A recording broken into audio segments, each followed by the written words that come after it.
Bonjour à toutes et bonjour à tous, bienvenue dans cette nouvelle capsule dans laquelle je vais vous présenter une séquence de ce qu'on appelle le work-in. Vous connaissez le work-out, l'entraînement où vous allez dépenser de l'énergie pour obliger finalement votre corps à surcompenser. C'est l'effet d'entraînement si l'intensité est suffisante, c'est l'entretien si l'intensité est moyenne, voire légère. Lorsqu'on parle de work-in, ça vient de mon mentor Paul Chek, c'est le concept de faire un exercice physique pour se donner de l'énergie. On ne va pas dépenser de l'énergie pour fatiguer le corps et emmener le corps vers un besoin de récupérer, parce que là il faut de l'énergie au départ, mais plutôt du work-in, et cela représente tous les entraînements basés sur la respiration. Ce n'est pas Paul Chek qui a inventé le yoga, le tai chi, le qigong et ce genre d'activités, mais il a permis de comprendre l'importance des deux en équilibre. En tai chi, vous avez du tai chi dur et du tai chi mou, parce qu'il faut les deux. Il y a des moments où on dépense de l'énergie pour engager le corps au niveau musculaire et au niveau cardiovasculaire pour progresser.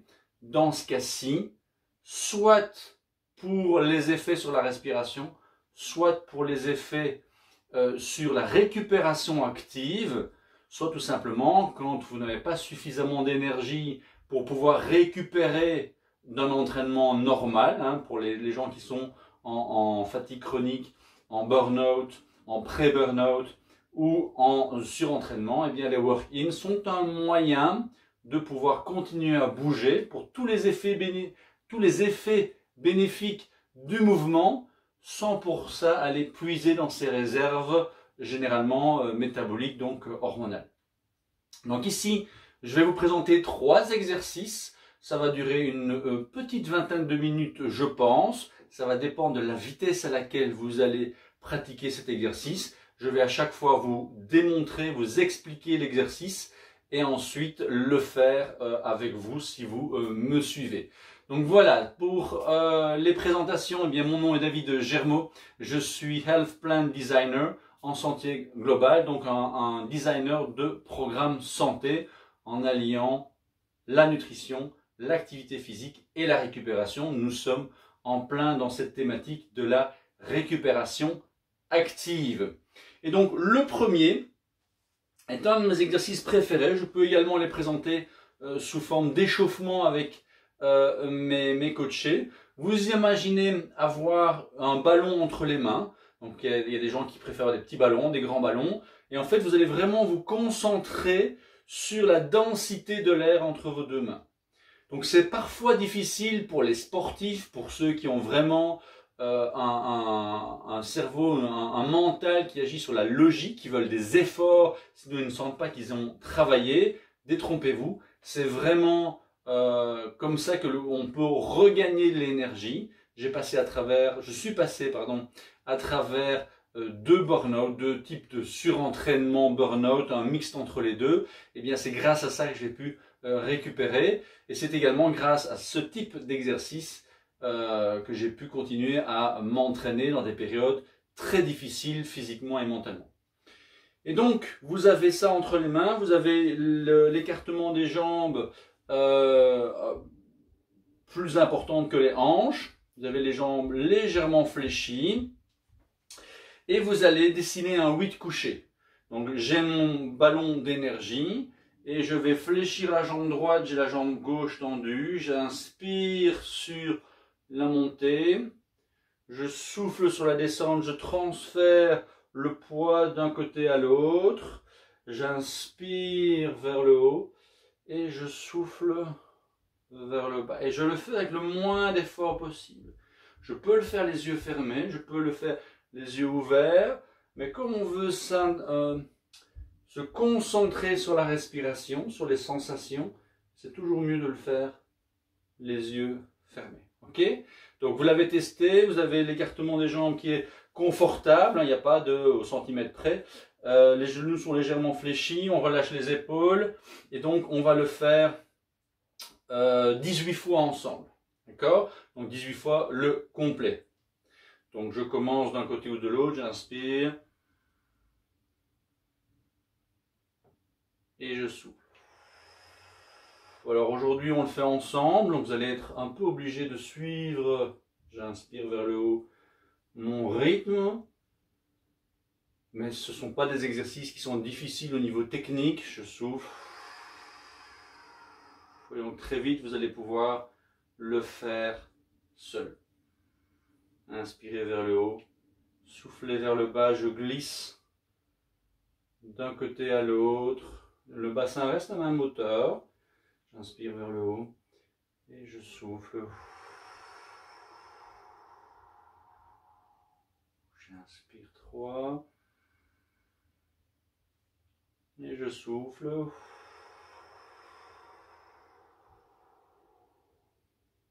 Inspirez. Je relâche les épaules continuellement. Je vais me concentrer sur ma respiration. Je respire par le ventre. J'ai les épaules relâchées. 4, je souffle.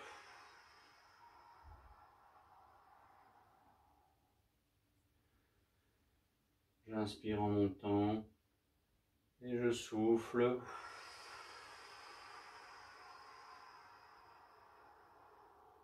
5.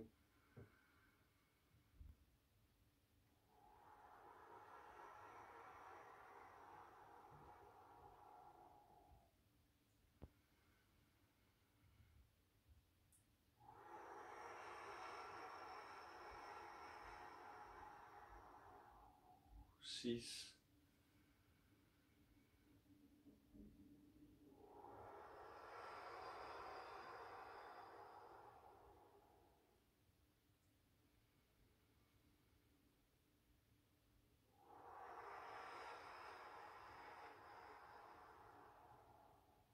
7.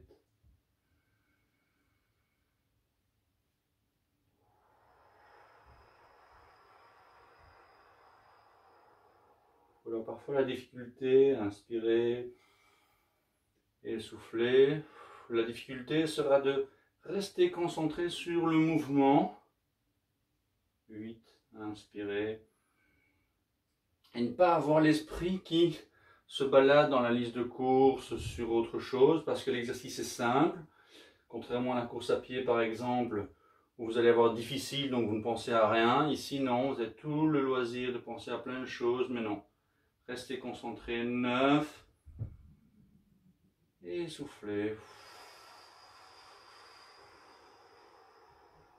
Alors je vais m'arrêter de parler pour les 9 derniers. On fait en général des séquences de 9 pour cet exercice. Donc je reprends 1.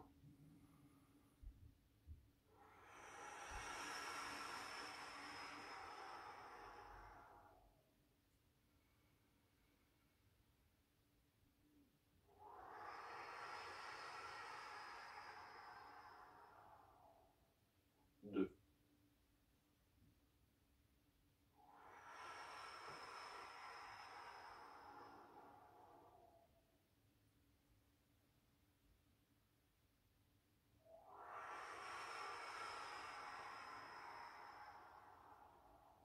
3.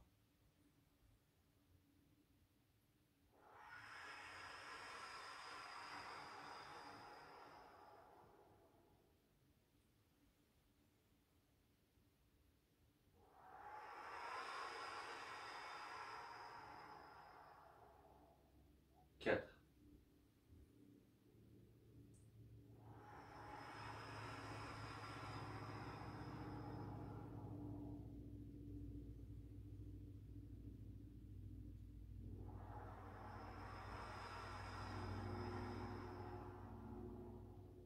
5.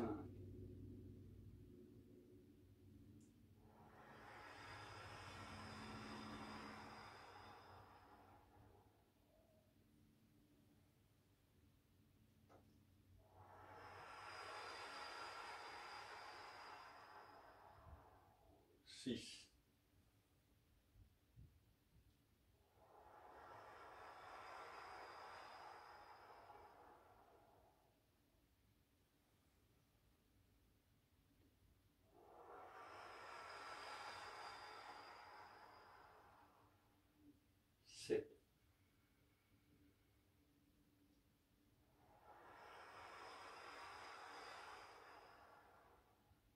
8,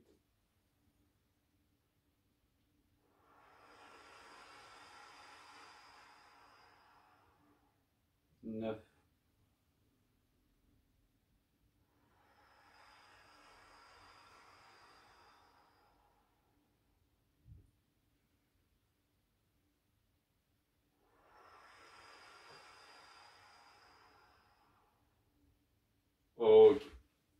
Figurez-vous que j'étais tellement pris par l'exercice que je ne suis même pas sûr que j'ai pas fait 8 gauche, 8, 9 droite. Mais c'est pas grave, ça peut arriver. Donc 9 complet ou 18 complet. Ça s'entraîne aussi. On s'entraîne à courir 1 km, 2 km, 3 km, 4 km.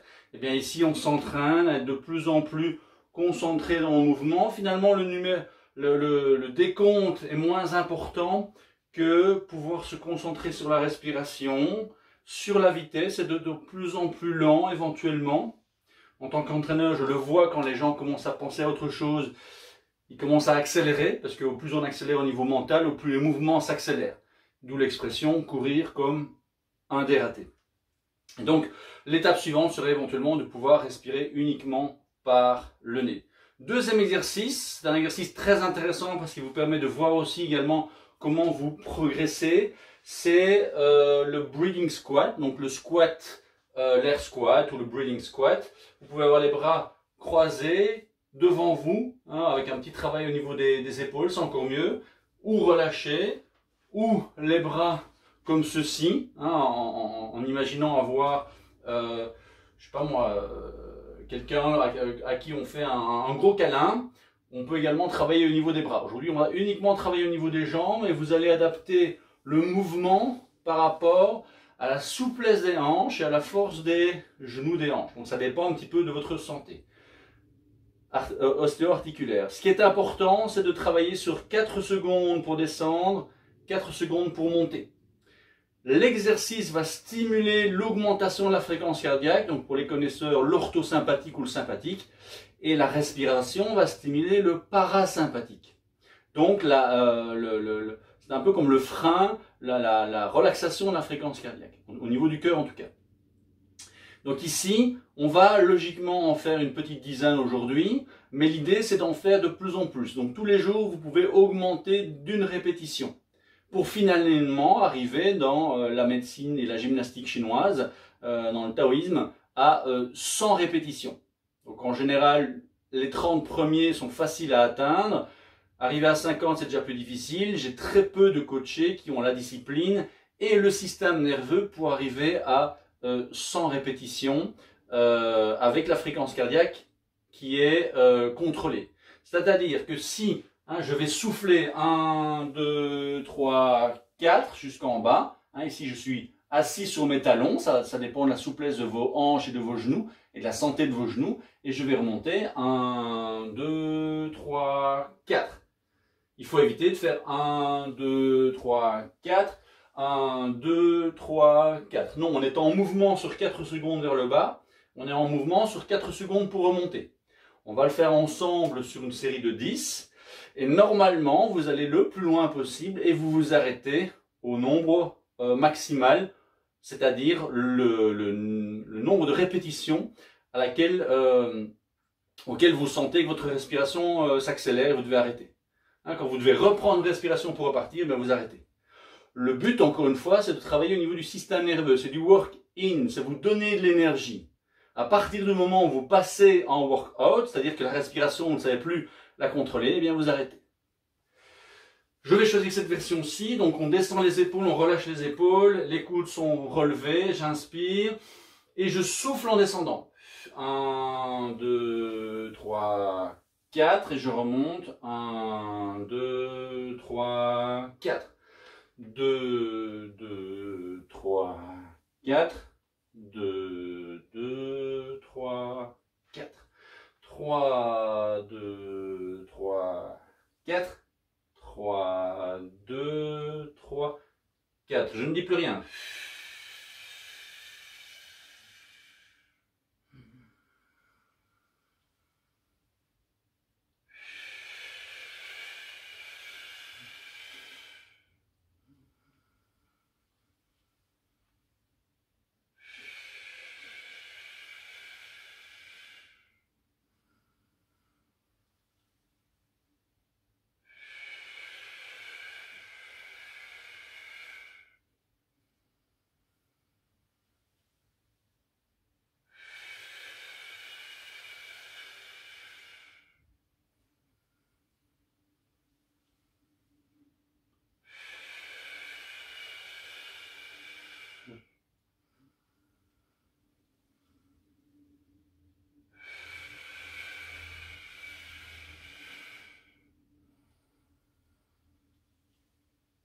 Ok, j'en ai fait 10. Ici, je devrais continuer normalement pour être adapté à ma forme du jour. Il se pourrait que certains jours vous puissiez en faire 15, d'autres 10. Et puis avec le progrès, normalement vous pouvez augmenter de une répétition par jour, puisque ce sont des exercices, le working, que vous pouvez faire tous les jours. D'accord? En général, lorsque vous êtes en burn-out, en surentraînement, en fatigue chronique, c'est 20 minutes maximum par jour. Mais vous pouvez le faire tous les jours, puisque là, vous n'avez pas besoin de récupérer, puisque c'est l'exercice lui-même qui vous permet de progresser. Dernier exercice pour aujourd'hui. Si vous avez un petit bout de bois, ici c'est un manche de brosse qui a été coupé, vous voyez qu'il y a des barres dessus, parce qu'effectivement, comme l'exercice précédent, je vous donnais l'objectif d'arriver à 100 répétitions sans modifier la fréquence, 4 secondes d'expire, 4 secondes d'inspire. Ici, le but c'est de faire 100 jours l'un derrière l'autre. Ça travaille le mental, la discipline et la présence à soi. Donc le but c'est de prendre un petit bout de bois. Si vous n'avez pas de manche de brosse à découper, ben soit vous allez en chercher un au bricot, soit vous le faites sans bout de bois, c'est pas grave, et vous notez sur un papier. Et donc le but est de faire 100 jours l'un après l'autre. Si au 10e jour vous oubliez, ben au 11e vous revenez à 1. Si au 99e jour vous oubliez, ben vous revenez à 1 pour revenir à 100 jours. L'exercice toujours dans le même principe. Ici, je vais avoir les genoux légèrement fléchis, le pied droit par exemple, le pied gauche devant, l'autre pied à l'arrière légèrement vers l'extérieur, 45 degrés. Je relâche les épaules, je mets le bout de bois au niveau du milieu de la main. Si vous n'avez pas de bout de bois, ça n'est pas grave encore une fois, hein. Et vous allez simplement souffler vers l'avant, inspirer vers l'arrière. D'une manière souple, donc j'ai les genoux qui restent toujours légèrement fléchis. J'inspire vers moi et je souffle vers l'avant. Et je dessine une ellipse. J'imagine mes bras dessiner une ellipse, mais également mes épaules dessiner une ellipse, ma tête dessiner une ellipse. Hop, hop. Ok. Je le fais 20 fois à droite, 20 fois à gauche. Idéalement les yeux fermés. Idéalement à votre rythme. Quand je le fais avec des clients, effectivement j'essaye au départ de leur donner mon rythme, mais après de leur permettre de le faire à leur rythme et je relâche. Il se pourrait à certains moments que certaines articulations commencent à fatiguer, à trembler. Dans l'état d'esprit de la médecine chinoise, de la gymnastique chinoise, du taoïsme, de l'acupuncture, c'est un manque de fluidité au niveau de l'énergie qui circule. Donc là, il suffit de laisser passer. Vous connaissez les méridiens. L'énergie doit passer à travers les méridiens. Si ça commence à trembler, etc., ben, vous laissez aller. Il peut y avoir des maux de tête aussi, mais avec le temps, ça va passer. Vous risquez rien. Il n'y a pas je dirais, de violence au niveau articulaire, au niveau musculaire. C'est la respiration et un mouvement souple. Et on vide l'esprit. Donc on va le faire ensemble, 20 fois à droite, 20 fois à gauche. Et ça terminera notre séance du jour. Donc je relâche, j'inspire et je souffle.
Un dernier.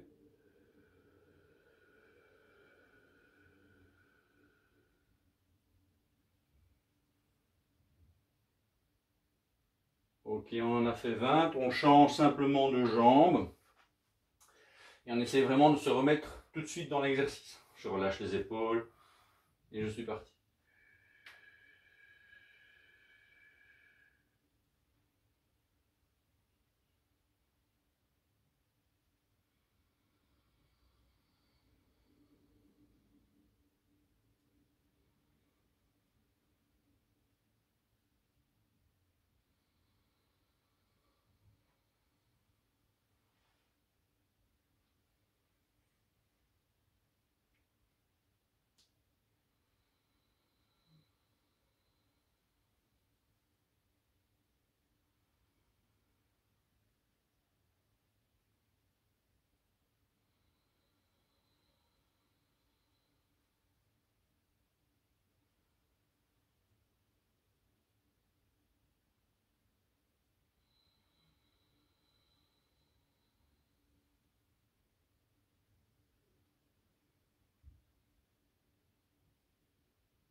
Et voilà, ceci clôture notre séquence.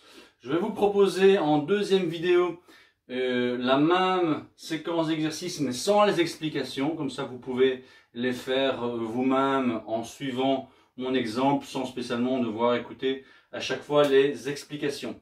Alors rappelez-vous, après une telle séance, vous devez vous sentir revigoré. 20 minutes, c'est largement suffisant. Vous pouvez le faire tous les jours. Mais attention également, c'est plus un travail mental. Vous n'avez quasiment aucune excuse parce que si vous avez mal aux articulations, vous faites des plus petits mouvements. Tant que vous savez respirer, même en récupération du Covid long par exemple, ce sont des exercices physiques qui peuvent être faits. Alors attention, je ne vais pas minimiser l'énergie mentale que ça demande pour faire ce genre d'exercice alors que vous êtes épuisé et que la seule chose que vous voulez faire c'est vous mettre sous la couette, voire suivre un feuilleton à la télé, parce que ça ne demande pas beaucoup d'énergie de suivre une information qui passe à la télévision. Ça en demande déjà un peu plus de lire et ça demande encore plus d'énergie de faire un exercice physique, même si ce n'est que des exercices de respiration. Voilà, ceci donc était une petite explication sur le concept de work-in. Je vous le recommande, testez-le, voyez si vous pouvez faire 100 jours sans rater un seul jour. C'est un beau défi et vous serez fiers de vous. Si vous avez des questions, n'hésitez pas à le faire dans les commentaires. Également de vous abonner à la chaîne si ça vous plaît et de demander d'autres thématiques. À très bientôt et prenez soin de vous.